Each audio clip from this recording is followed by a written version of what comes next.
Well, welcome to a very special Force Connect. It's live, but not from London.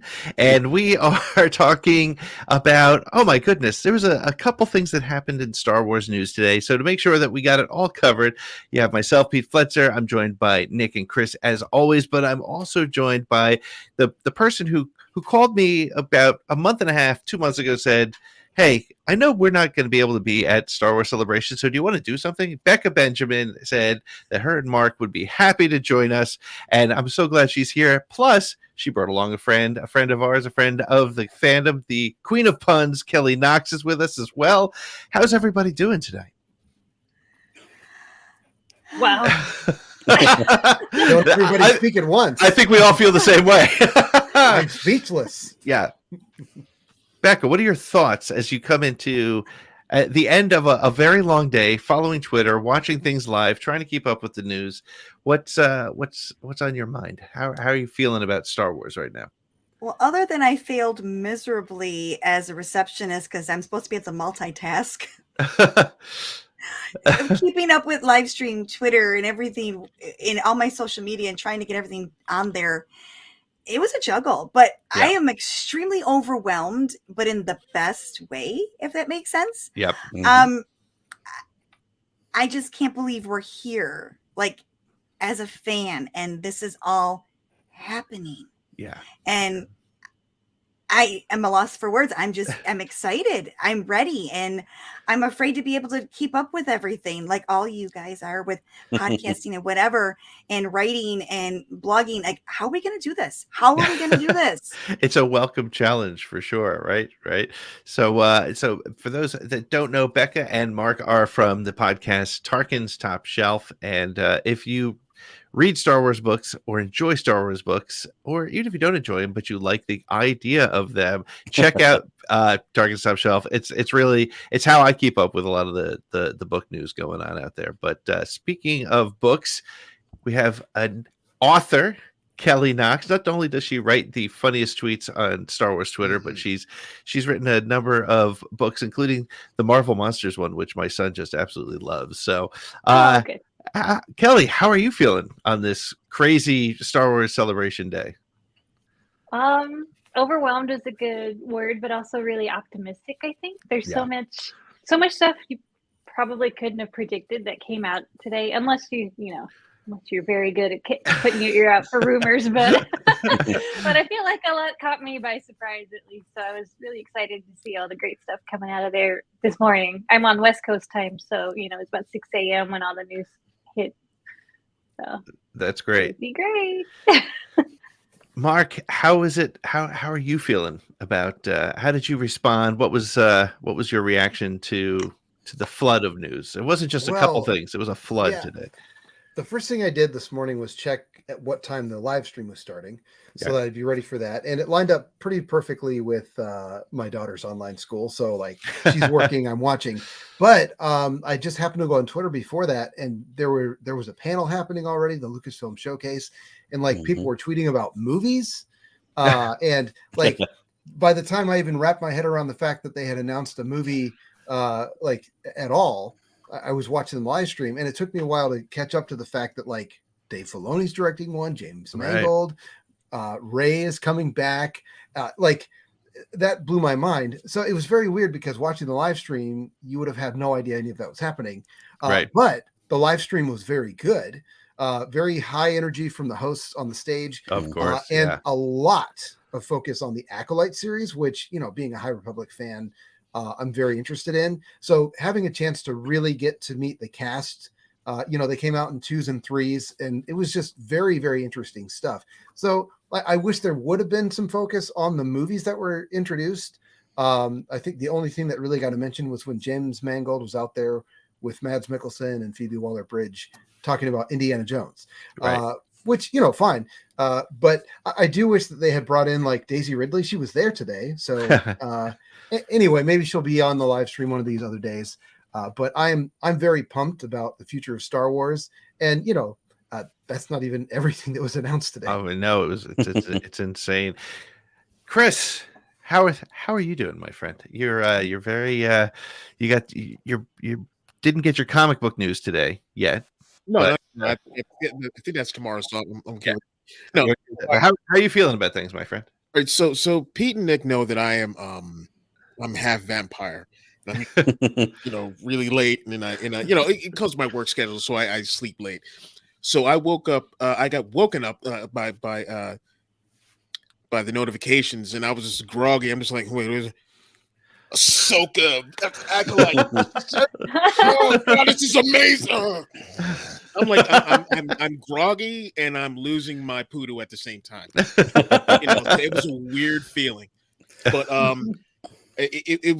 I am so down with everything that they've announced today.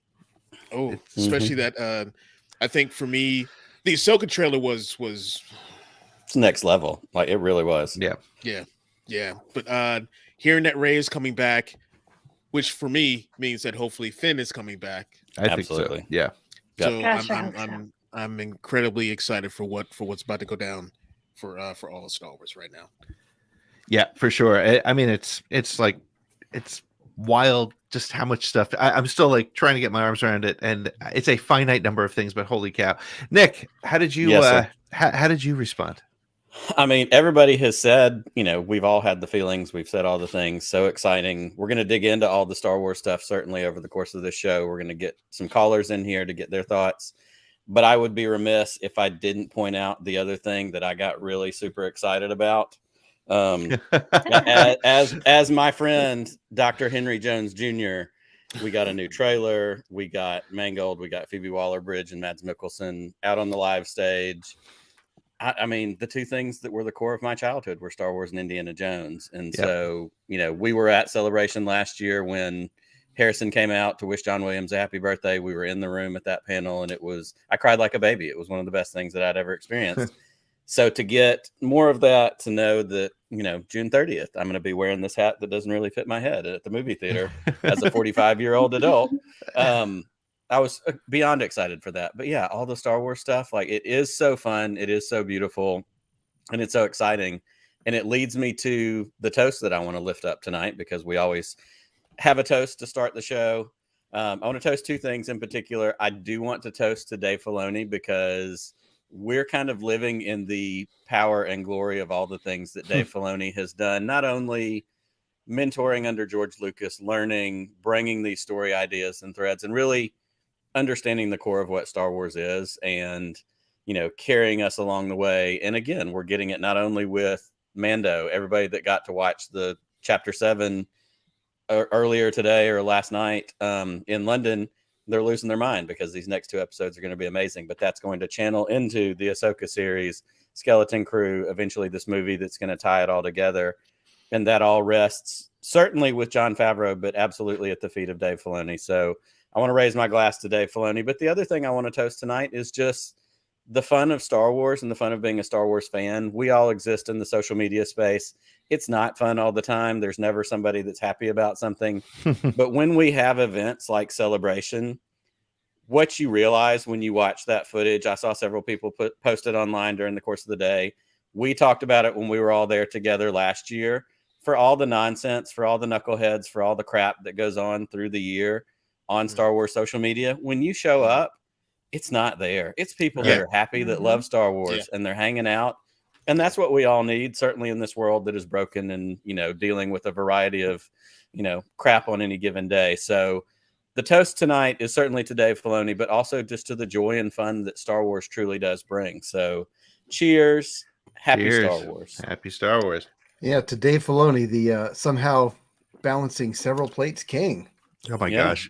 I was thinking about that when they were just how's he going to be doing a movie and all these series and all these things going on. But so we are going to get to the movies. We are going to get to the television shows, all the announcements, all the excitement. But before we do that, I got to do housekeeping. I got to let you know we're very excited because the SSW network is finally cohesive. It took us a while, but you can now find the SSW network as the SSW network everywhere on all your social media, on Facebook, patreon.com/the SSW network if you want to be a part of the family. And we do have a merch shop. at SSW Network Shop, where you can find all of our crazy shirts. We have shirts, mugs, stickers. We have I'm wearing the Bad Backs shirt right now. We have the Fakin in Space. We have the Generation X-Wing. And we also have, if you liked the logo on the thumbnail for this particular episode and the ones coming up over the weekend with the Force Save the Darth, we have that sort of God Save the Queen style, but we have all that stuff. It's all available. There's too much other things to talk about than talking about our merch and how to follow us and all that stuff. If you're here, thank you so much for being with us. We're going to take a real quick break, and when we come back, we're going to dig right into a lot of those movie announcements. So we will be right back.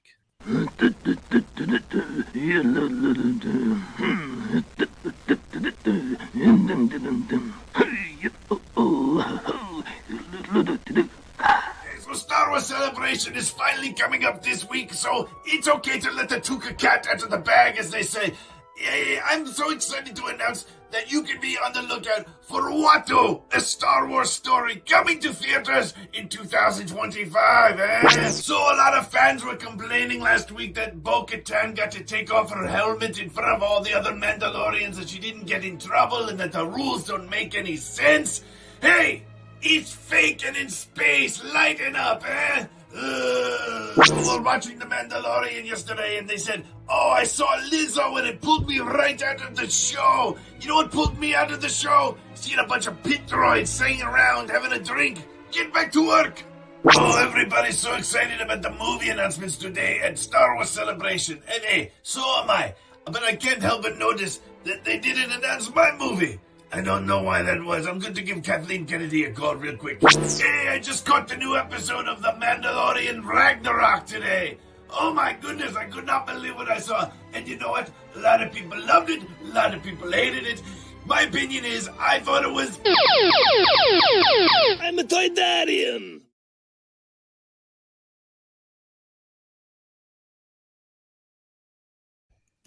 This is what we do so that we can pretend that we understand social media. We put up a...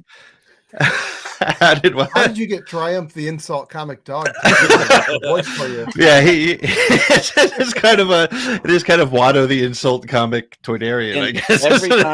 Every time Watto shows up with one of those videos, the videos are funny, but it always kills me most of all when we get the no whammy 70s video game style Daily Watto. Like, that's what does it for me literally every time. I'm a Superman. What can I say? Well, hey, it's all good stuff. So we are back. Thank you so much for hanging out with us. We are talking about Star Wars Celebration, and it's sort of our end of the evening CouchCon wrap up.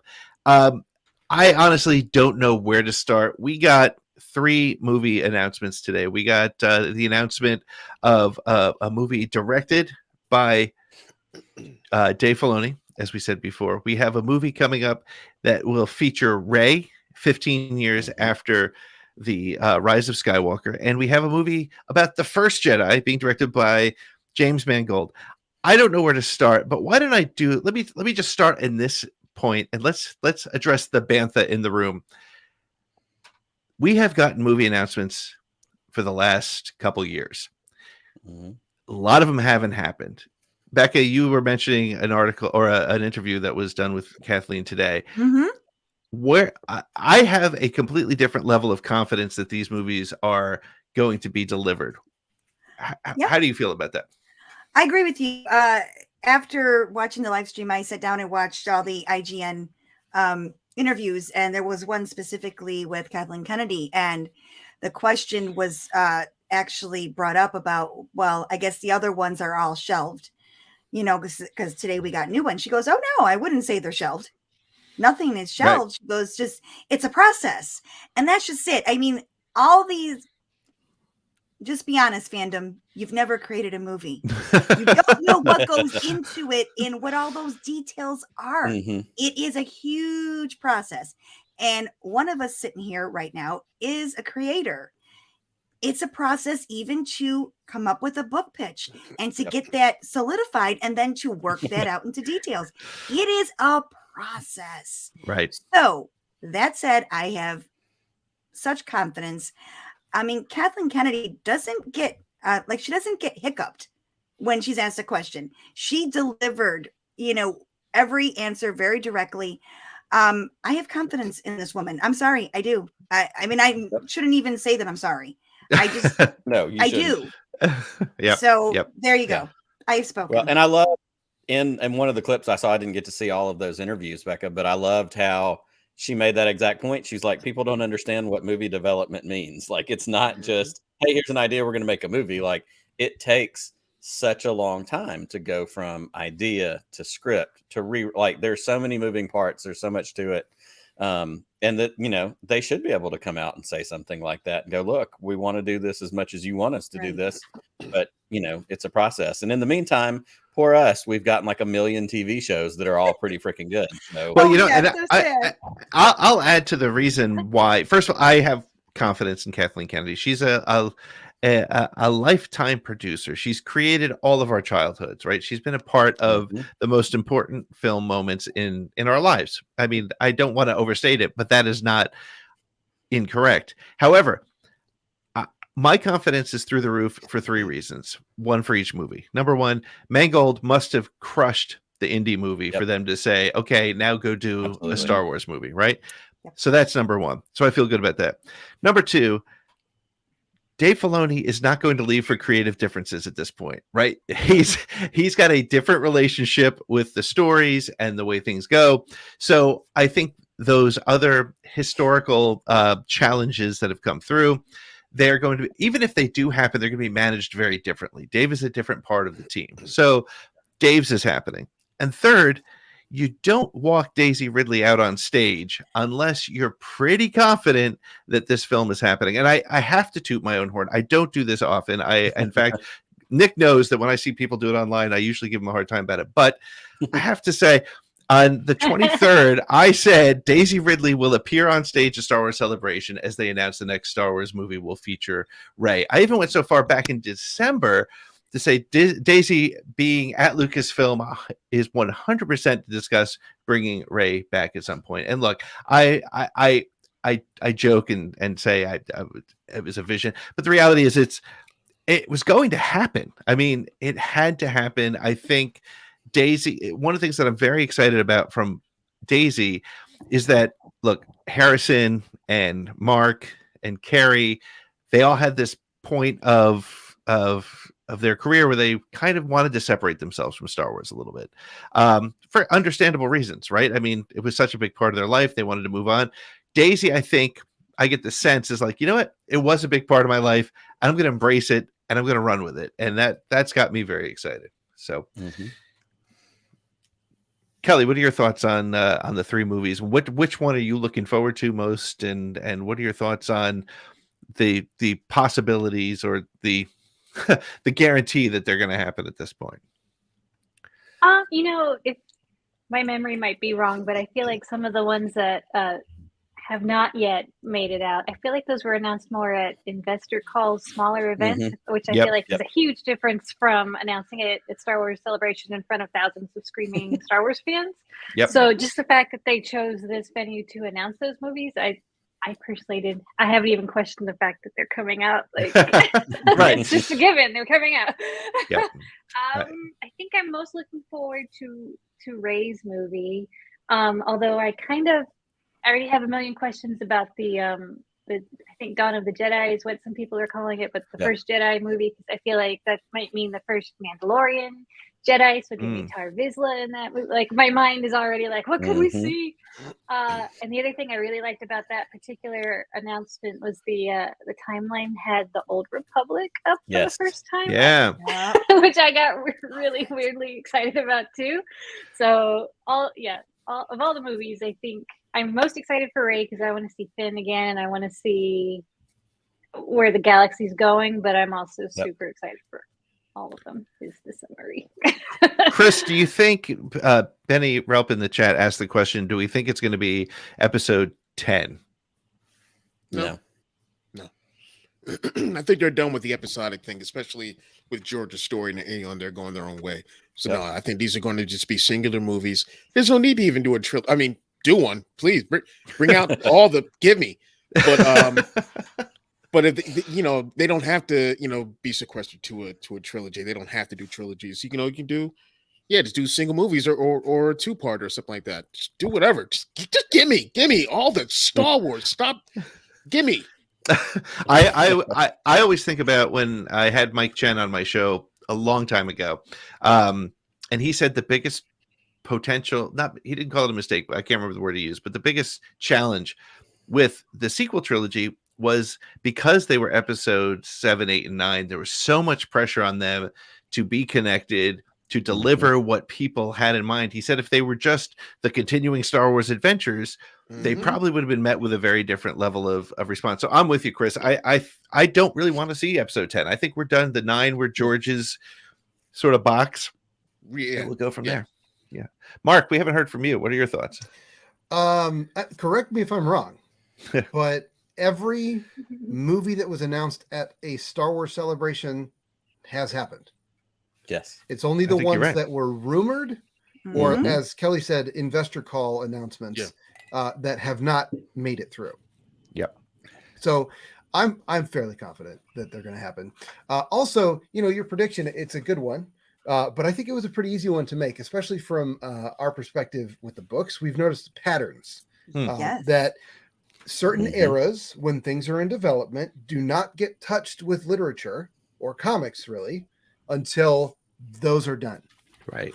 And so you didn't get back into the original trilogy characters after Return of the Jedi until we were well after episode 8. Right.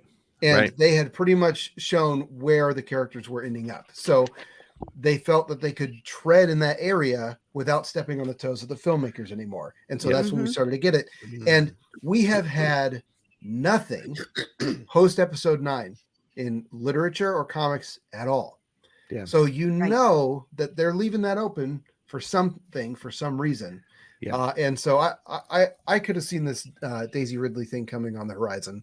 Well, it's interesting. I had a conversation when the Kira comic books came out, and with a content creator who will remain nameless, who contacted me, and he said the fact that they're doing Kira's story in comics means that the Make Solo 2 Happen movement, unfortunately, probably won't happen or include her in it. So it was a very interesting observation. And Mark, I think you're right on. They don't open up the box for the stories until the major events have been able to move past that, I think. Yeah, that was confirmation for me that Kira wasn't going to have a series. And that made me sad. But then also just look at Alden Ehrenreich. The first movie he made since Solo was Cocaine Bear. And apparently very funny. I haven't seen it, but there's been a gap there. And so it was like he was leaving his schedule open and seeing if things were maybe going to happen, and then they didn't. And so now you're starting to see these things come out. Now Lando still hasn't been touched, so I'm still hopeful for that. Becca? In the IGN interview that was brought up, and Kathleen Kennedy said, because I wrote it down. Hang on. It was so exciting. Hang on. Let me just flip my pages. Give me a second. Lando is still happening. Kathy. Yep. That's how I wrote it. Lando is still. Nick's got the quote up here. It says, "I can just tell you it's still happening," and Donald Glover, is very excited about it. And Donald Glover just the other day said something about it, right? So yeah, There we go. I would love that. I would love to see that. Nick, any thoughts on the movie announcements? And we'll bring in a caller maybe after. Yeah, you're not going to make me favorite child this by picking which one I'm the most excited about, because I'm excited about all of them. Like Chris, give me all the Star Wars. I can tell you, with each one of them, I'm so excited to see Daisy back in Star Wars, to have an opportunity to expand that story. And honestly, like Chris said, I need Finn to be a part of this story. I need a part of that, the continuing developing kind of the potential we never got, but what was right there on the surface and on the edge of it. We get to see it in the new Lego holiday special, which I know is not really technically canon, but he's being trained as a Jedi. Like, it's out there. It's not, you don't put that toothpaste back in the tube. So I do want to see new Jedi Order. I want to see, what they're going to do with that. On a little, kind of small level, that does tie back to my EU, middle school childhood with the the new Jedi Academy trilogy with Kip Duran and Luke Skywalker and all that's like, there's ways to, tie those elements in. So I'm excited about that. The Dave movie, I mean, who doesn't want more of this Mandoverse that we're getting, and the excitement for Ahsoka and Skeleton Crew and how these things are all going to weave together? I mean, there's nothing but excitement for that. And the one that I'm surprised I'm excited about is the Dawn of the Jedi movie, simply because I have not delved into the High Republic yet. It's one of the many flaws in my Star Wars fandom. I'm not there. I haven't gotten there.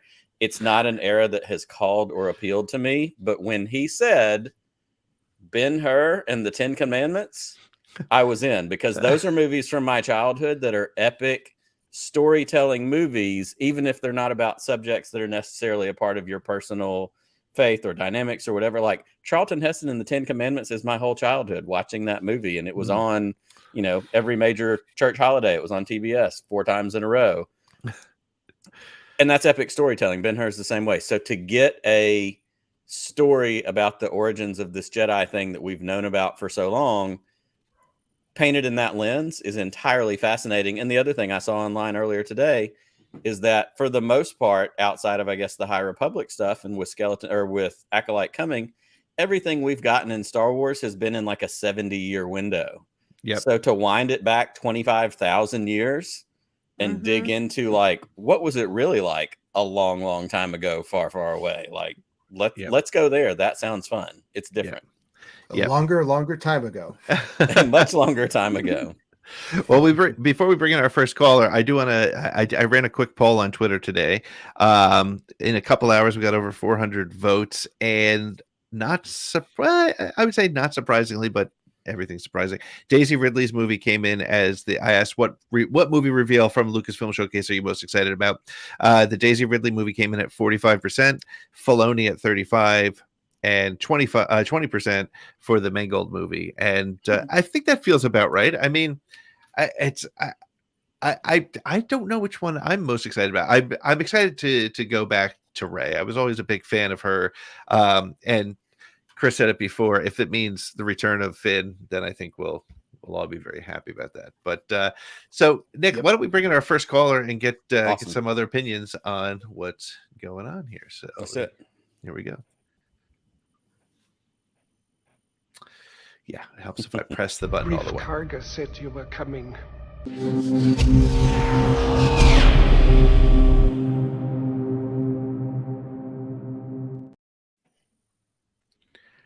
There he is. There he is. Eric, what's going on, my friend? I'm doing all right, and I'm very excited about all the announcements. And, I have more faith that they're actually going to come out than in like years like before the pandemic was like really here.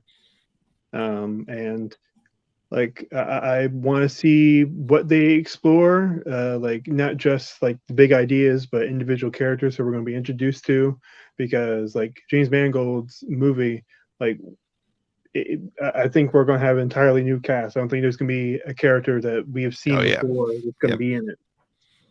Yep, I agree with you 100%, and I think that's if you think about the 3 different eras, the 3 different films, they all take the pressure off. Again, as we said before, making episode 7, 8, and 9, there's pressure because you're playing in the same world as what built Star Wars. It was even before the television series were even on the horizon. So if you go back to the First Jedi, no pressure on that one. If you go after episode 9, you're always going to have the people who have an issue with Rey, which I think those people are being fewer and fewer and more silent. And I think the Filoniverse, as it continues to grow, as we look at the things we got through television today, the television announcements today, I think it's just going to lead to something epic. So I think they're really in 3 great timelines. They're not trying to do something between A New Hope and Empire. They're not trying to do, a Clone Wars revisit or something like that. So I think it's a good spot. Eric, you said you're looking forward to all of them, but if you could get one of them today and just sit down in the theater, which one would you pick? Oh, I thought he fell asleep, but he froze. Okay. Well.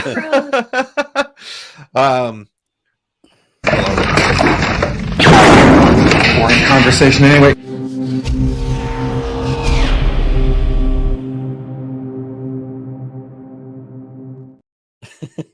Well, I had to do it. It wasn't a boring conversation, but I couldn't find the communication disruption button fast enough. So that's all right. Well, Eric is still frozen down in the bottom, so maybe we can get him back in a little bit. We'll bring him back. Why don't we take a quick break, and when we come back, we'll take another call. Awesome. Let's do it. Okay.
There he is. And we're back, and so is Eric. It's all right. It was a communications disruption. There's clearly, I think the Trade Federation. Coming, Eric. Yeah, the Trade Federation is surrounding I was your waiting house. for you to say Trade Federation. They're on their way. So, Eric, let's give you that question one last time. If you could pick one of those three to sit down in the theater today, and look, I'll say this: you can sit down in the theater with the stars of those movies. So I'm adding to the fantasy opportunity. Which one do you want to sit and watch? Even if you didn't throw that at me, I still would want to go with the story continuing with Rey. I am a huge fan of that character. Like I have had some gripes with the writing, especially in Rise of Skywalker. With that being said, like I can't deny, like she is one of my favorite characters in the entire series. Absolutely. And you know, maybe I can exploit more of my conspiracy of just like, oh, she's studying skin. It's obviously a Zillow. But by the time this movie comes out, she'll have become full Zillow beast, and it'll be voiced by Daisy Ridley. It won't actually be Daisy on screen. For Kelly, Becca, and Mark, you have to know Eric calls in every week, and he's got this conspiracy theory based on what we saw in the Bad Batch that there's Zillow blood in Rey through the whole Palpatine cloning thing. And you know what? We're all laughing at him, but he's going to be right somehow. He's going to be right one day. Exactly. She'll be impervious to lightsabers. Exactly. Yeah. Okay. But maybe it's a whole conspiracy that I mean, not a conspiracy about Rey, but the conspiracy of Disney does not want this information to come out. So that's why you got copyright strike in your last video where I appeared. Yeah, it's our last video got struck. Yes, this is true. Well, Eric, thank you so much, my friend. Stick around, or hang out with us. We'll be doing this tonight, tomorrow, Sunday, and Monday. Who knows what we're going to hear about over the next couple of days? But Eric, thanks so much for joining us as you do, and we'll see you again soon. May the Force be with you.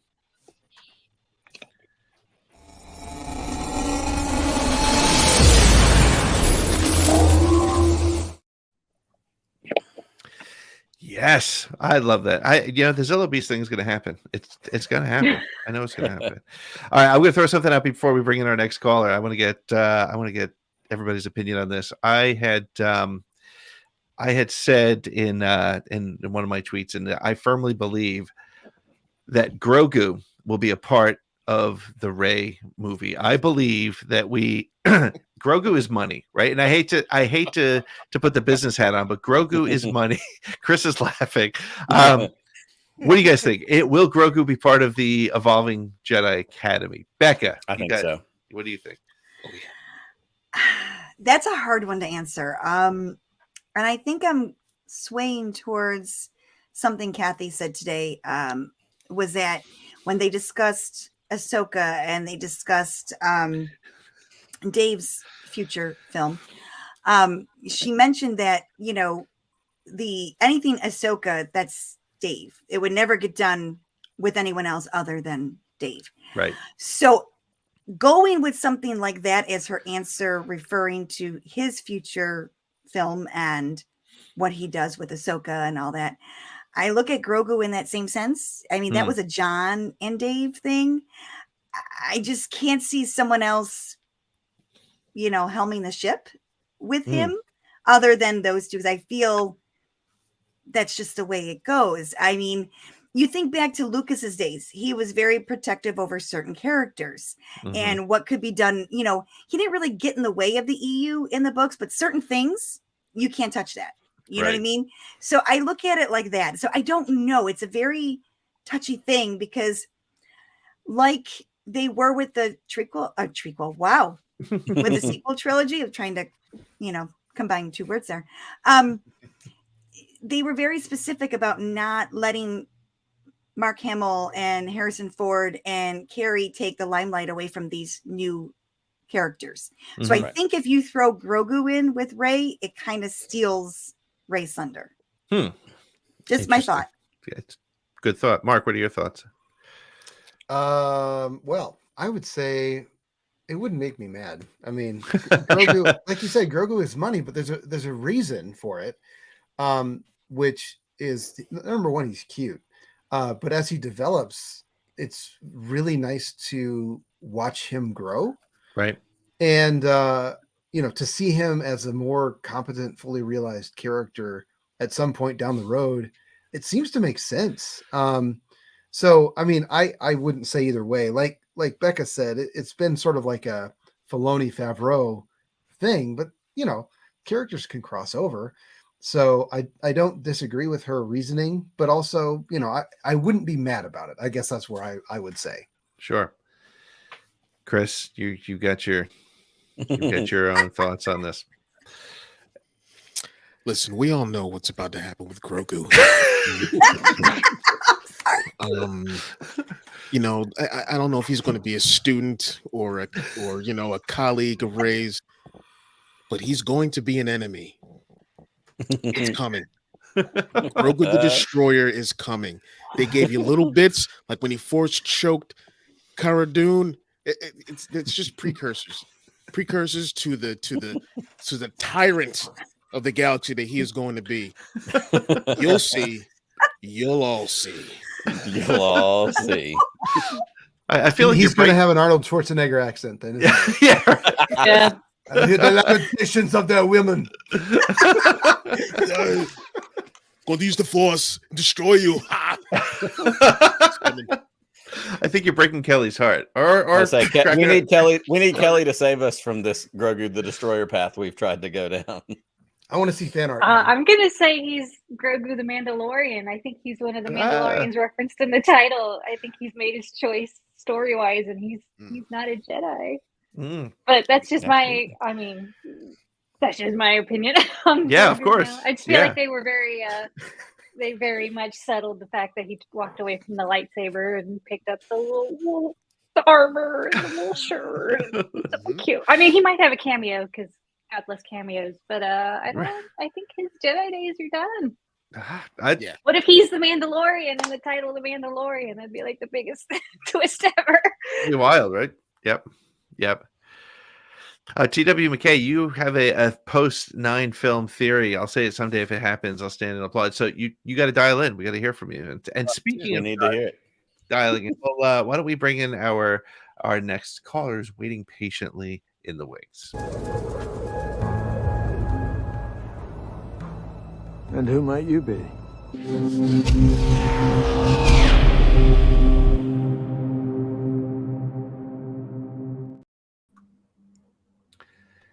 There he is. He's always batting second behind Eric. Eric usually it's funny when we put the link up in the chat every week, we get Eric Bing and then Angry Tasty Gates Bing. I think your internet is just a little bit slower than Eric's, but Angry, how are you feeling today? I'm feeling great. Yeah, good. Yeah. You got your first order poster behind you, and you're. My droid here that I named ADHD, 80HD. So, Love it. he's there too. Yeah, no, I'm feeling great. I've been up for 14 hours, so I had to hit really quick on that link because I'm like, after this is done, I gotta go to bed. I faked an injury today to get out of work to watch Star Wars Celebration. Okay, I'm just saying, I stuck This to guy my guns. gets it. This guy All right. gets it. So I thought you were joking when you said that last week. No, that you were going to do this. No, absolutely Wow. not. Becca literally has a point of order here. Yeah, no, I hurt my foot. Question mark. Wookie hookie. I know Yeah, pretty much. There it is. Yeah, there's a Wookie rumble in the hookie. jungle at work right now because I'm not there, but that's fine. I don't care. But yeah, no, I'm feeling great about this. Tell us about your thoughts on the movies. Which movie has you the most excited? And before you answer that, were you surprised to see 3 announcements from 3 different areas? Yes and no. Okay. So it's funny that Mark brought this up, actually. So I'm actually looking forward to Dawn of the Jedi the most. I said last week because the EU is where I live. That's my happy place. That's my Happy Gilmore happy place. Okay. And I have a theory that movie is going to end at the Great Schism. I feel like that movie is going to tie into the first schism between the Jedi and the Sith. I don't think we're going to see a lightsaber in that movie. I don't think so. I think they're going to be going at each other with swords. They're going to be going at each other with actual things, but it's going to end right when the Great Schism happens. And I swear, if they bring up the Library of Ossus, I'm dead. I'm dying in that chair that night. I will have died in their arms that night. So I'm super excited, but I'm going to say hesitant. And this goes back to what Mark said too. When you said, because you're right, like we haven't had any literature, comics, nothing post episode 9. And it seems to be like whenever they announce something new, like a new production set, we always get like a book or two, where we always get like a comic series or something like that. The one thing though I will say is the outlier is the High Republic. Because like they announced that stuff and we got books and comics before they even announced any multimedia for it. Mm-hmm. And I find that kind of interesting because that's like an outlier. They've never done that before. Right. And so I'm kind of cautiously optimistic about what's going to happen with this like upcoming slate. But I'm also like excited for it. And I wasn't excited. I want to say this. I wasn't as excited as something for like the Acolyte, right? Because I was like, I read Light of the Jedi, I have all those comics. Thank you, Chris. I have all of that kind of stuff ready to go. So I feel like, all right, I'm good with the High Republic. Like I have my content. I don't need a show. You know what I'm saying? Like I don't need one. If it's there, I'm gonna watch it. But I'm not gonna be like Ahsoka where I'm like glued to my chair. But I think it'll be interesting because I have a feeling that my microphone. It's gonna pull people like me who hasn't really dug into the High Republic into that stuff, because I'm going to be so intrigued by whatever I learn in that series. So I think it's important from that perspective as well. Yeah, for sure. And that's, that's all well. I'm going to watch it. It's there. I'm going to consume it. I want to see it, but for me, I don't need it. You know what I'm saying? Like if it didn't happen, I'd be like, all right. Because I have a tendency of announcing something Rogue Squadron and then like never doing anything with it. And that's like Lucasfilm's Achilles heel. I'm sorry, but they always announce these things, like you said, in an investor call or something, and they get everyone super excited. I don't think I heard anyone negative about a Rogue Squadron show. And then suddenly it just didn't happen. And people were like, so I wouldn't be surprised if something like that didn't happen. But at the same time, if it comes out, I'll be like, okay. I'm for it. I'm going to watch it. I'm in. I'm sold. Like it's just a weird situation. If that makes sense. For sure. Yep, for sure. Good. So any other comments you want to add on the announcements, on the movie announcements? Not necessarily the movie, but that Ahsoka trailer though. Yeah. The fact that we're getting a live action Sabine Wren, who looks phenomenal, by the way. Yep. She looks amazing in that role. And then we have the back head of Thrawn. I was like, okay, listen, I know it's only the back of your head, but like, come on. And when she said the line "heir to the empire," I was like, "Oh, she said it." Yep. She said the it. thing. She She said the said the thing. I was like, It was "Oh, there it Ahsoka is." that said it. Yes. Yeah. Yeah, Like, Ahsoka all right, said it. Mhm. sold. And I want to Yep. know what Timothy Zahn was thinking. Like, if Disney or Lucasfilm approached him and were like, "Hey, we want to like build on this. Do you want to write for his character since you're the one that technically created it? Like, hey, you want to come in on this?" Like, I want to know what his face was when he watched that reveal. But they There's didn't. Go ahead, Pete. I was going to say they didn't do any of that for Rebels. They Right. didn't. Yeah. So Right. I'd be But I surprised. think live action's taken a little bit more. Mm-hmm. It would be neat I if don't we wanna say get some of serious. that in an Ahsoka Gallery episode where they, tie that element in and go, hey, George showed up and directed this one scene of whatever, Yeah. in, whatever thing. Hey, in this thing, we brought in, Tim Zahn and wanted to talk to him about, Thrawn and give us some more guidance. It would be great to see something like that. I think it would be guided. incredible to have like a behind the scenes featurette type thing, like an interview with him being like, how did you associate yourself with the show for this? Because like he's a big character. When Big Blue shows up, everything stops. Yep. Yeah, It's a for big sure. deal. Like the time stands still. Like Thanos can't snap that and have everything go back to normal. You can't do that, right? Like it's weird. Right. I love Thrawn. He's one of my favorites. So I'm biased. I'm sorry. Excellent. But Good. Well, we're going to be continuing the conversation on television after we take our next break. If you want to hang out, we'll take your call back again. We'll put you back in the call because I'm sure you still have some more things to say about that because we're going to hit all of it. But thank you everybody for hanging out with us tonight. If you are doing so, you can also join us tomorrow night, and then you can join us on Sunday night. And if you're not sick of us, you can probably join us on Monday night as well. We're going to be talking about Star Wars Celebration all weekend long, and 9:00 live every week. So, or every night this weekend. It's going to feel like a week, Chris. I think we're going to be a little bit. We're going to have to push hard for that. But we're going to take a quick break, and when we come back, we're going to talk about the stuff we learned about the television shows.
Well, welcome back to a fun special edition of Force Connect on a Friday night. Not any Friday night, mind you. It is the first night of Star Wars Celebration Europe. I keep saying London, but as I see the branding, it is Star Wars Celebration Europe. I'm not there. These beautiful people that are hanging out with us tonight are also not there. But because we are not there, we wanted a chance to get together to recap it's like drinking from a fire hydrant. All the news that just kept coming early. We talked about it at the top of the show. I woke up early to get ready for. Actually, I woke up at like 3:45 this morning, rolled over to check my phone to check the time, and because I glanced at it and knew I had time before my alarm went off, but that other part of my brain went, "Wait, things are happening now. They're 7 hours ahead of me." And so I did run to Twitter for just a quick minute, and like somebody said earlier today, I saw a tweet: people getting coffee, people getting in line, like. Things were about to start happening. Those panels kicked off at 11. So it was 10:30, 10:45. But at that point, like I didn't really go back to sleep because by the time I got up at 6 and it was time to take a shower and get ready for work, I was checking messages. Pete and I were texting, "Hey, this thing happened. Hey, this thing." And by the time I got to work, it was over with. Like I was kind of useless today. But kicking off some of the uselessness that I had at work. Sorry, bosses. Hope you're not watching. Star Wars TV. Star Wars TV was a big feature in the stuff we got today. We've talked about movies the first part of this show, and I want to kind of transition us into that arena. And I think I want to start with Ahsoka. We'll go with alphabetical order. That seems fine. We get a trailer. I'm sorry. Oh, dang it. Dang it, Pete. I'm sorry. I know. Thing. It's the Alabama educational system. It's okay. Fair enough. Fair enough. Lived here since 1989. It's the way it goes. We give each other shit for a reason. So, so alphabet aside, we are going to start with the Ahsoka trailer. Because I'm to in hell the with big the box alphabet. I'm in the big box right now, and that's how that goes. We got a teaser trailer for the Ahsoka show. Those of us that were at Celebration last year, we got literally they had been shooting for 2 weeks when we were at that first Lucasfilm panel. Yep. And they gave us, 30 seconds of some footage, which was amazing considering how little they had actually been in production. And we've, feasted on that since then. We've gotten, all the little tidbits, all the things that are coming along the way. I am thoroughly excited for this show. And honestly, that trailer, pound for pound, is one of the better Star Wars trailers I feel like I've seen in a while. There was so much in it. I love Rebels. I gush too much about it on the show all the time about how much I love Rebels. So to see those elements coming together in live action, there are so many things that go with it. I'm going to throw it to Kelly first and see, just what were your thoughts seeing that trailer? What were kind of the highlights that stood out for you? Getting a minute and 56 seconds of Ahsoka. It was not what I expected. I mean, obviously we were all familiar with the casting announcements after Celebration last year, but the focus was different. I thought she was going to mention I want to look for Ezra, it's finally time to start that, and she didn't say his name I don't think at all in the trailer, and so that was a surprise. Although I really like seeing the little baby Ezra in the hologram. That was good. So I was glad he was at least in there. But it was not the direction I expected for the first look at the story to go. He's a baby Ezra. But, seeing all the live action, seeing all the live action Rebels characters was amazing. I don't know if I would have recognized Sabine with the long hair if I didn't know already that she was in it, but that's fine. It's awesome. She's still Sabine. And Hera looked great. Everybody looks great. And then the other thing I noticed that nobody's really talked too much about yet is that the Magistrate was back from the Mandalorian, which I find fascinating. And then of course, so many things to get my head spinning, but all good things. Just not what I expected. 100%. Becca, what about you? What do you feel, seeing this? There's so many things. And like you said, Kelly, the characters look great. Honestly, the Sabine thing I was excited about, but I had the same thought I had with Ragnar in the episode of Mandalorian where we're looking at long hair and Mandalorian helmets and where does that long hair go? Because if we notice from a sound design standpoint, when they take those helmet off, there's that seal sound, like it seals on your head. But that hair isn't conducive to a helmet sealing around your neck or breathing or whatever. So I did think that. But seeing all the characters, seeing all that kind of stuff, I think a fun Easter egg was Hu Yang, the droid at the end. That's the droid from the Clone Wars that helped the younglings build lightsabers. And he said, it's time to begin again. That's such a great little nugget of fun stuff. But Kelly, what about you seeing Ahsoka and seeing what we've seen so far? You mean Becca? I mean, Becca, I'm sorry. I'm sorry. I'm like, wait a minute, what? It's all good. No, to echo Kelly a bit, it was not what I expected. I actually got really excited in the beginning because you see her as in Ahsoka stick her sabers into the ground, and instead of she uses the Force and they start twisting around, so she's not even touching them and they just go around. And I'm thinking, is she still on Malachor here? And I was getting all excited because I go back and it's something I wanted is Dave did those lovely sketches in the red, black, and white back in the Rebels season 2 finale. He did those little top sketches, of her under the bowels of the Sith temple on Malachor there, and how she gets out, and and her little friend is flying above her. Anyway, so I was thinking, oh, is this where we're going to begin? And again, we see dark side users. We're not really sure, is it orange? It was hard to tell if the saber was orange or if it was red, and then you see the woman with like the silver hair, and I'm thinking, ew, is this a witch? Are we gonna see some witch magic? Little Dathomir. There was so much going on. There was just so much going on. Seeing Hera was great. I was like, oh, because she's my favorite out of the Rebels crew. Love her.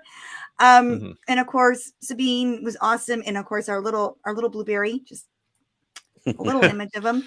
And then, Thrawn ears, and just everything was fantastic and so fast. I went back a couple times to watch it. I know, right? And I'm still saying, back with the Book of Boba Fett, I really feel that Cad Bane was the prototype for Thrawn to see if it would work. I really feel that in my bones. And yeah, we're going to get the big bad. But going back to what Kelly said, we didn't hear her say, we need to find Ezra. It seems like they already kind of know where Ezra is, but they kind of need him to join forces to help, do what they need to do when it comes to Thrawn, because right now he seems to think he's the next in line to take over, which surprises me, because any of you that have read the books realize that his first and foremost dedication is to the Chiss, is to the Chiss. So I'm just surprised, and I'm trying to figure out what his angle is. He's always got an angle. Always got an angle. So that's where Yep. No, it's 100%, and I think it's so interesting that I think my prediction is if the Ahsoka panel is tomorrow, I think we get a casting announcement for Thrawn at the Ahsoka panel. I think that's going to be that reveal. Lucasfilm panel last year, we got a little bit of Ahsoka stuff, and then when we went to the Mandoverse panel on Saturday, we got a little bit more, and that was when they brought out Natasha and Chopper rolled out on the stage. That wasn't on the Friday thing. So I think they could do something similar like that. So I think we get a casting confirmation for Thrawn, maybe even a, hero shot face reveal. I don't know. But I did see, I think it was Brian Ward was doing the video where he was trying to line up Lars Mikkelsen's ears at the back of the head. It's really funny. It's the ears. It's the ears, it totally works. So so that's good stuff. Mark, what about you? What are your Ahsoka thoughts? Man, there was so much in that trailer. My kids watched it with me, and they were just like psyched. Yeah, because they've watched Rebels and they love the show, so they were almost more excited to see Hera and Sabine, I would say. Yeah, for me though, it was just the deluge of familiar and unfamiliar things. Yes. Like, who are these red lightsaber wielding people? And it looked to me like those were incomplete lightsaber effects. Like they look like the drop sabers. They really did. Yeah. And my theory about the color. My theory about the color is that this is a teaser trailer and they haven't been color corrected. Okay. The same way the Inquisitor's eyes weren't color corrected for that trailer, but when he shows up in Kenobi, they're yellow. I think they'll be red when the show shows up. Yeah, it's good enough for a trailer though. Exactly. And then I don't know. I think the biggest moment for me had to be, well, besides Thrawn, because we've already talked about that. Yeah. But seeing Hu Yang, like, and hearing David Tennant's voice, it's like, oh, he's back. And I'm a Doctor Who fan, so like, hearing David Tennant in that role again is probably one of the most exciting things. And just the implications of that. What does it mean? Does Ahsoka start her own sort of thing that's happening somewhere else, even though there's no Jedi left? Is there something else happening with Hu Yang and Ahsoka that will maybe later link up back around to what Rey is doing after episode 9? And potentially, I would like to see Finn get his own star vehicle as well, doing a similar thing, maybe finding stormtrooper remnants and finding force sensitive people and taking them in. So I don't know. So like the implications of Hu Yang being in it, I think are almost as massive as the confirmation that Thrawn is involved. Yep. Outstanding. Well, I want to go to Pete and then I'm gonna go to Chris, and then Chris is going to try to transition us into Acolyte, because we still have Acolyte to talk about. We still got Skeleton Crew to talk about. So Pete, what for you with Ahsoka in this trailer, in the footage we got? Anything for you that stuck out? I think like Becca and Kelly said, I didn't know what to expect. It does look like, and I'm I'm not necessarily the biggest fan of World Between Worlds, but it did look a little Worlds Between Worlds y when she was fighting what's his name, Brea or something. He's got I can't remember his name is. Balin. Yeah. It kind of looked a little World Between Worlds y. So that could be really cool. I have 100% faith and confidence that Dave will do it right.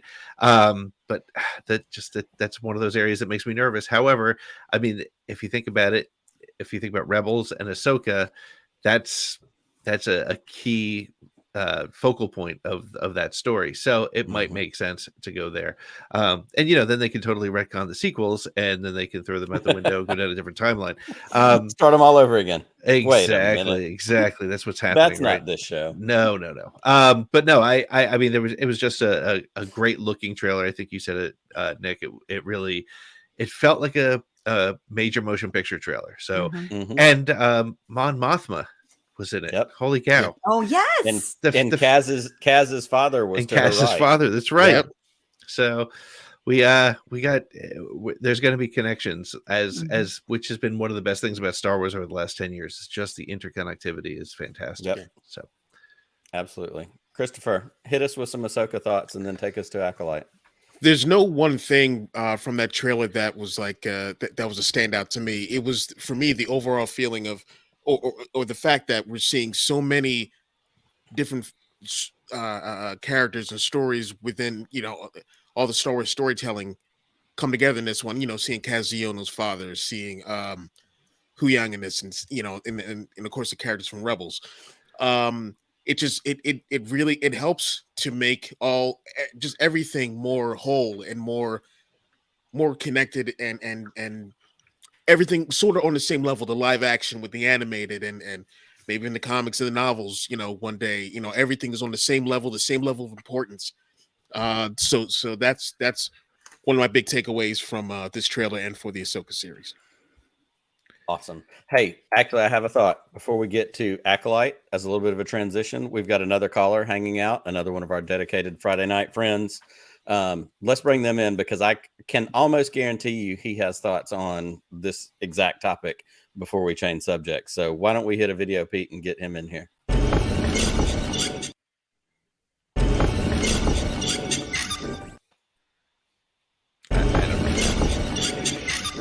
Hello.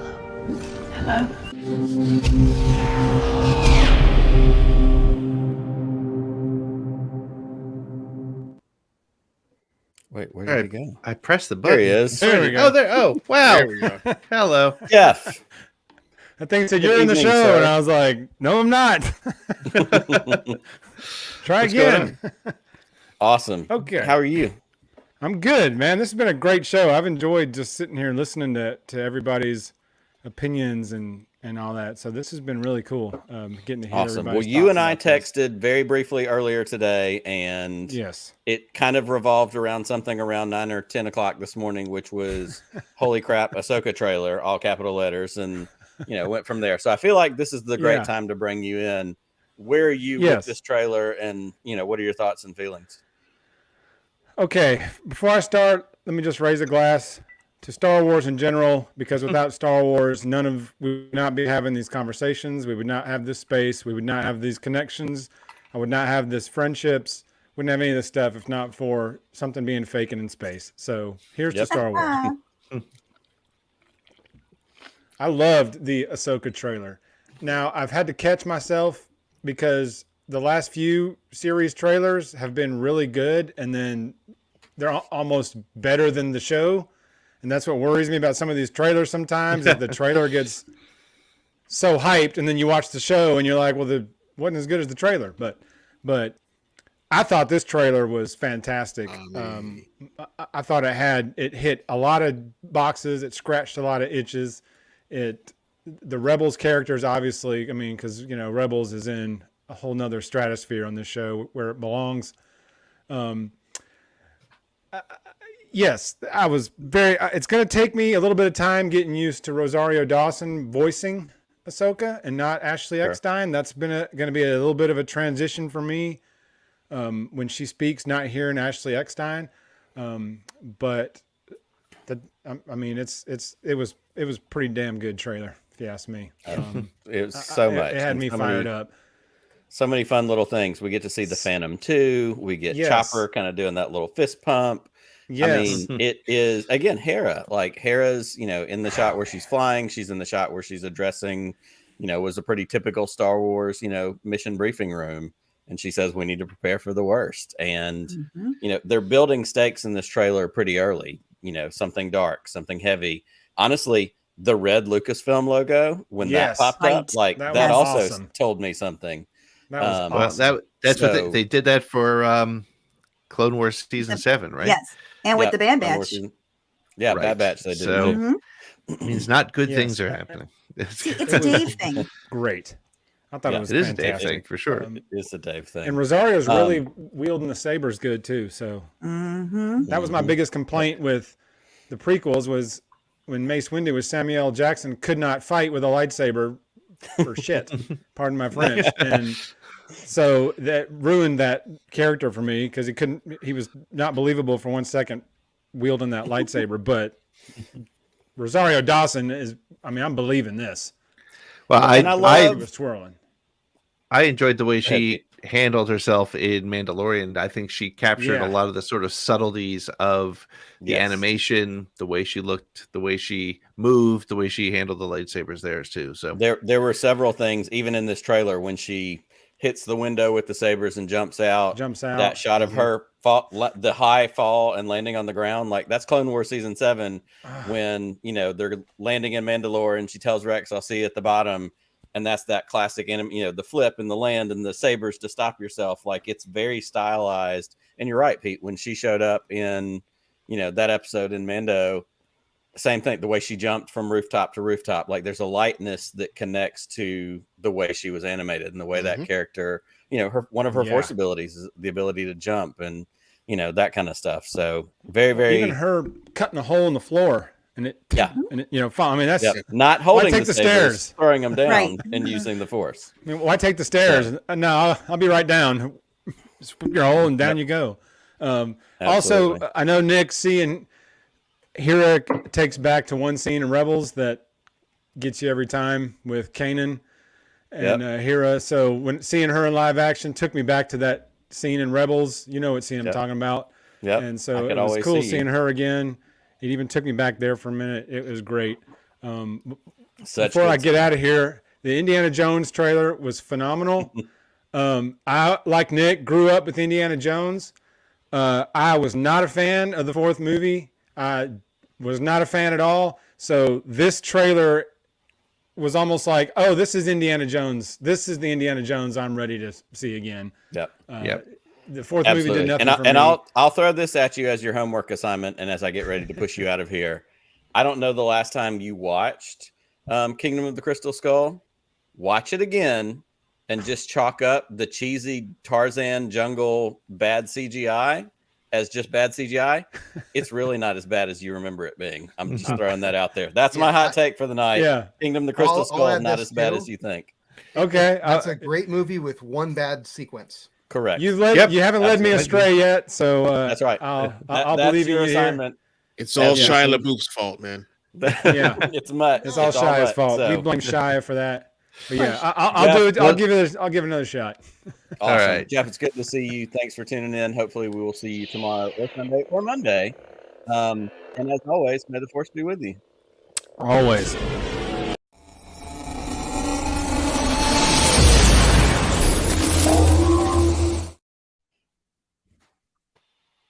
I always love hearing from Jeff. And again, one of the great things here about the Force Connect show is all opinions are welcome, and as long you can have any opinion you want, as long as you're not a jerk. And so far, no. So we're going to take a real short break, and when we come back, we're going to wrap things up. We're going to talk about Acolyte. We're going to talk about Skeleton Crew. We could go on for days, but so does Star Wars Celebration. So we're not going to. We'll wrap up the television conversation, and we'll take any other calls that come in.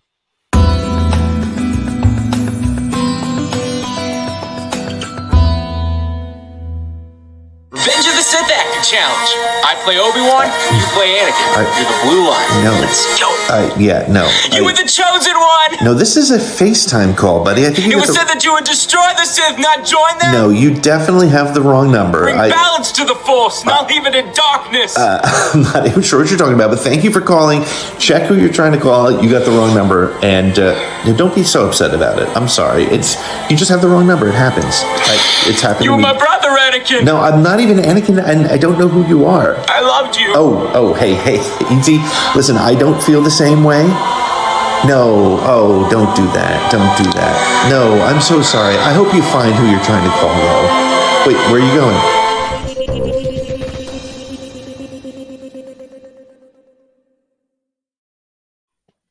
Yeah, and we're back. We're talking about everything that happened at Star Wars Celebration taking place in London. Star Wars Celebration Europe 2023. We're going to do this tonight. We're going to do it tomorrow. We're going to do it Sunday. We're going to do it Monday. We hope you join us for all those nights. But before we go, let's get into the show that seemed to be the most featured of the day. Acolyte Chris. I had a chance to, by nefarious means, see the Acolyte footage, and I can't wait for this for a couple of reasons. Yes, it's gonna be like the first time we get some live action High Republic action, so I'm very excited for that. Two, I don't know if you guys know, I'm a martial arts junkie. I love fight choreography. I've made martial arts like films and series and stuff like that. I've choreographed fight scenes. And the fact that they're putting in a martial arts aspect to this series is it's peanut butter and jelly. It's two of my favorite things coming together: martial arts and Star Wars. So I am stupid happy for that. I'm from what I've seen of the cast, I'm loving what I'm seeing. I'm really excited to see, and I keep forgetting dude's name from Squid Game. I'm really excited to see what his character does. Yeah. Yes. Yep. And the fact that we got Jonas in to play a Wookiee Jedi. And I thought it was Burryaga. I really thought it was gonna be Burryaga, but nope, it's not. His name is. He's safe. Are we sure? Because it made me nervous. I haven't seen a body. I'll go with that. There's no body. Okay, thank you. Gotta be safe. Okay, I'll go with that. But I'm super excited for this. So let me go around and ask everyone, like, what's everyone's feelings on what they've seen and heard from the Acolyte show. Becca, let's start with you.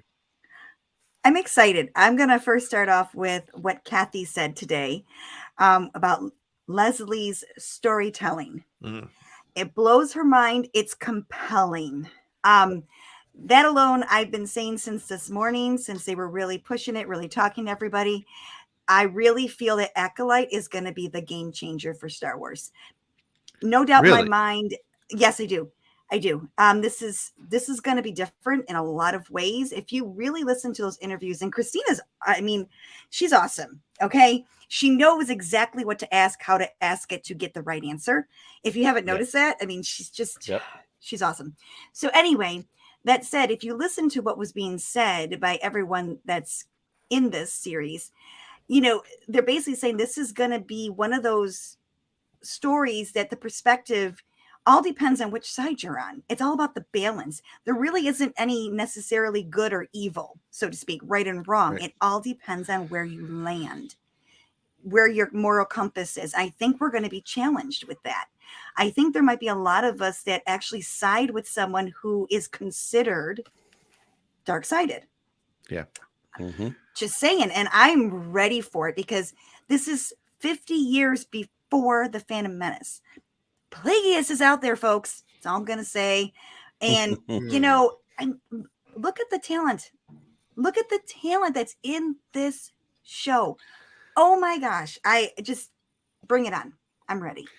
Well, I think what was interesting along those lines as well is the, if you think about the High Republic whiteboard, it was interesting. Somebody pointed out recently that the phrase I think is no pro wars or something like that, meaning we're not this isn't a them versus us time frame. It's a very different time frame to tell a Star Wars story. We're used to having, a ship full of stormtroopers drop out and there's your bad guys. This is, like you were saying, Becca, it's sort of a little bit of personal stories, perhaps. Kelly, as somebody who's you're a High Republic person as well, right? Where are your thoughts on where this is going? I say that, and it's so funny. There's this weird sort of unintentional thing. I think there's people who like myself. I want to get into it. I just haven't gotten there yet, and I know I kick myself every time I think about it because I want to be there. But how did this strike you from that perspective? Well, I was sold the moment Amanda Stenberg came out with the Padme costume on. I was like, this is already the greatest thing ever. I mean, even down to the hair, like you can tell that there's so much love for Star Wars there already. So I was already sold. I found it, I'll talk fast because we have so much to get through, but I found it interesting, the pairings that they put people in as they came out on the stage for the Star Wars show. Lee Jung-jae said he thinks it's the most interesting Star Wars story that's been done, which kind of made me like my ears perk up a little bit. Yeah. What else was I gonna say? I don't know. I'm super excited. Like I said, as soon as I saw the cast come out, so excited for the show. Like I was in when it was High Republic, but now I'm even more in, and I'm pretty sure that Kel Naka's name I will always read as Kel Noxa because I couldn't help hearing it the first time I read it. Nothing to do with me, but I was like, Kel Noxa. Kel Naka is Kel Noxa. Well, my headcanon will be that they're named after you, so that's works for me. I'll take it. Mark, what about you? I am very intrigued by this show. So the interviews that they did on the live stage for Celebration, the live stream, Amanda said the tone is a combo of Kill Bill and Frozen. Yep. And she learned Wing Chun for this role. And so I see where Chris is very excited about this. And, just some of the interviews, it sounds like a very action intense show. Daphne Keane, who plays a Jedi Padawan, that's an alien with horns, apparently, broke 9 lightsaber props during the production, which that just blows my mind. But yeah, like all of these things are combining to make this a very intriguing show. And then some of the other characters that were brought in, Jodie Turner-Smith is a leader of a matriarchal society. And she went out on stage with Rebecca Henderson, who is a Jedi Master. And what we found out throughout, though, is that those two don't share any scenes in the show. So it's intriguing that you've got this idea that before the Sith have reemerged, you've got a sort of good and evil thing, but it's not really clear cut. And so, coming off the High Republic as an experiment in literature, leading into a show rather than being the other way around where it's the live action first. I'm very, very, very excited about this. And there's going to be a lot of action. And Lee Jung-jae said that this is his first big project in English, and he wouldn't have done it if it wasn't so interesting and it wasn't Star Wars. Plus, Star Wars, he gets to have a lightsaber. Right? Exactly. And I think what's interesting too is the not only the pairings, but just how big of a cast it is, right? I mean, even Andor, which felt like a bigger cast, is small compared to the number of people they brought out onto the stage and the different pairings for it. And it was funny when they I can't remember which actor it was that tried to get them to show the trailer to everybody from the Star Wars live. I thought that was great. Oh, Manny Jacinto. Yeah. Yeah. Well, and I loved, and just two things kind of individually that stood out were, I loved the fact that Lee Jung-jae said, like Mark said, like it probably wouldn't have done it if it wasn't Star Wars. Like that meant something to him.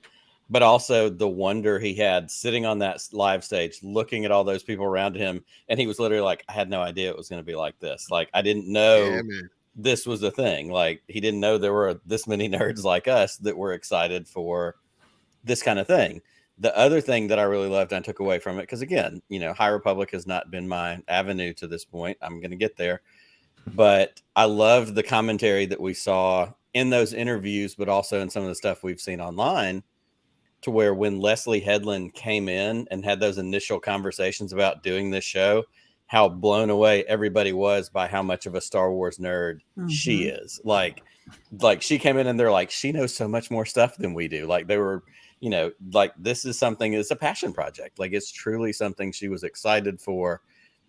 And it almost always is when you have somebody who has that kind of passion for something, whether it's Dave Filoni and his love and adore for working with George Lucas, basically shepherding, creating Ahsoka, like, that passion pours through in the projects itself. And like we talked about earlier with his movie and this Mandoverse and the tie together, like, it's going to be good because that's his baby. Like, that's his thing. We kind of got that at Celebration last year.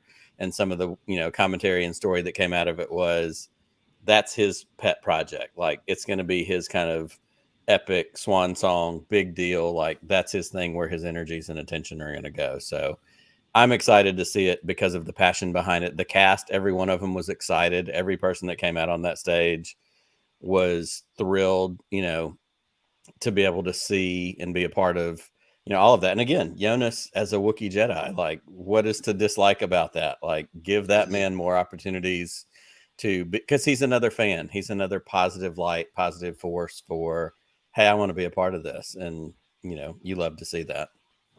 For sure. For sure. Well, as we were saying before, we could probably go until next Star Wars Celebration, talk about everything that we got from today. But we are going to be doing this tomorrow night. We're going to be doing it Sunday night. We're doing it Monday. We'll wrap it all up on Monday. Any final thoughts before we go? And let's start with Kelly. Any final thoughts on the very first day of Celebration 23? I can't believe it's only the first day. I'm already tired and I'm not even in Europe. No, yeah, I'm just excited to see what else is coming this weekend. For sure. Becca, what are your thoughts?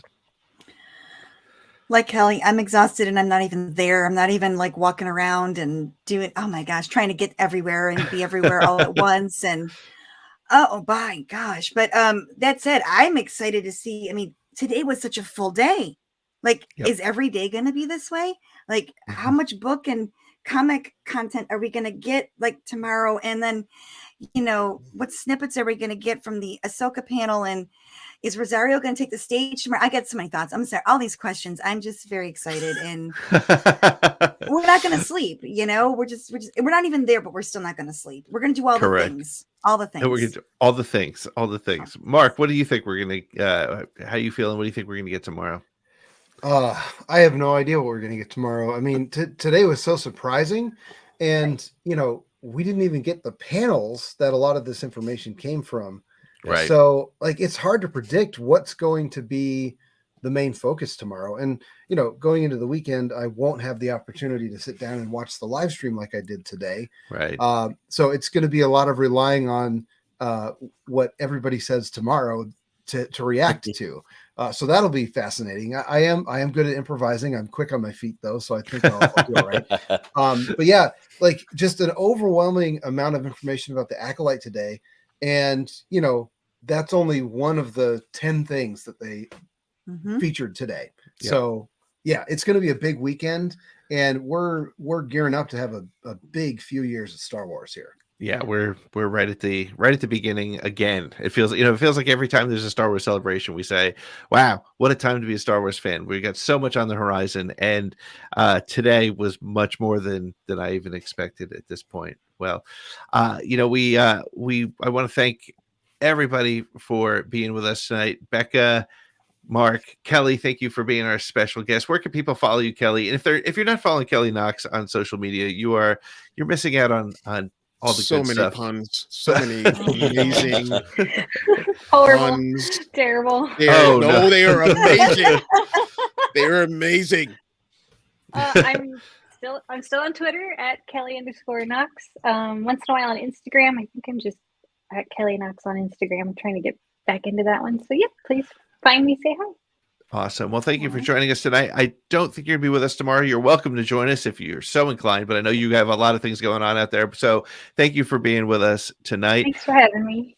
Mark and Becca, Tarkin's Top Shelf, thank you for inspiring this little get together. Where can people keep track of you on the social media things?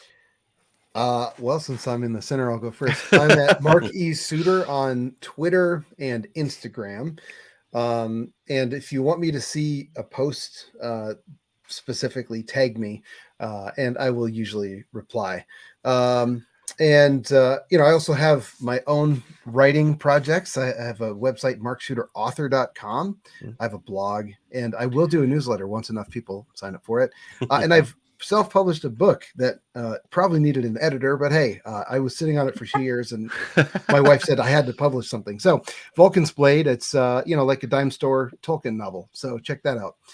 Excellent. Awesome. Becca, where can people find you online? Well, like Kelly Mark, I'm still on Twitter because it still exists. It hasn't blown up yet. I'm at YouAreAngelB. I'm there. I'm also on Instagram, trying to be a little more active there. Same again, YouAreAngelB. But of course, I do try and, coordinate all the social medias for Tarkin's Top Shelf. We are at Tarkin's Top Shelf all across the board. So check us out. We're wherever you catch your pods, we are there. So if you're looking for, cliff notes to your literature world, but I don't recommend not reading. Always read. Reading's good. So, but yeah, you can find us basically anywhere. Just reading's fundamental, if I remember correctly. I was going to say, some might say it's fundamental. Tell that to Reading Club.